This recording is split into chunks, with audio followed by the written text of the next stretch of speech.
High, hello, নমস্কার। ভারত ও ইংল্যান্ডের তৃতীয় টেস্ট ম্যাচের দ্বিতীয় দিনে হাইলাইটস হলো জাসপ্রীত বুমরার বোলিংয়ে ইংল্যান্ড অল আউট। দ্বিতীয় দিনে টেস্ট ম্যাচের শুরুটা হয় জো রুটের সেঞ্চুরি ইনিংস দিয়ে।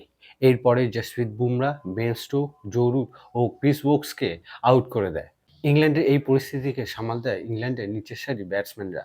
জেমি স্মিথ ও বাইডেন কার্স দুজনে মিলে ইংল্যান্ডের ইনিংসকে সামাল দেয় এবং দুজনের মধ্যে ৮৪ রানের পার্টনারশিপ হয় এবং ইংল্যান্ডের প্রথম ইনিংস ৩৮৭ রানে অল আউট হয়ে যায়। ইংল্যান্ডের প্রথম ইনিংসে জো রুটের ১০৪ রান, জেমি স্মিথের ৫১ ও বাইডেন কার্সের ৫৬ রানে ইনিংস রয়েছে। ভারতের প্রথম ইনিংসের বোলিংয়ে জাসপ্রীত বুমরা ৫টি উইকেট পেয়েছে।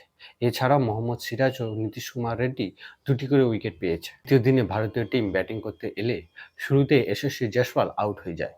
এরপর রাহুল ও করুণ নায়ারের মধ্যে পার্টনারশিপ হয় এবং এই পার্টনারশিপ ৬১ রানের হয়। দ্বিতীয় দিনের শেষে ভারত ৩ উইকেটের বিনিময়ে ১৪৫ রান করে। দ্বিতীয় দিনে ভারতীয় ইনিংসে করুণ নায়ার ৪০ রান করে এবং রাহুল ৫৩ রানে নট আউট হয়েছে।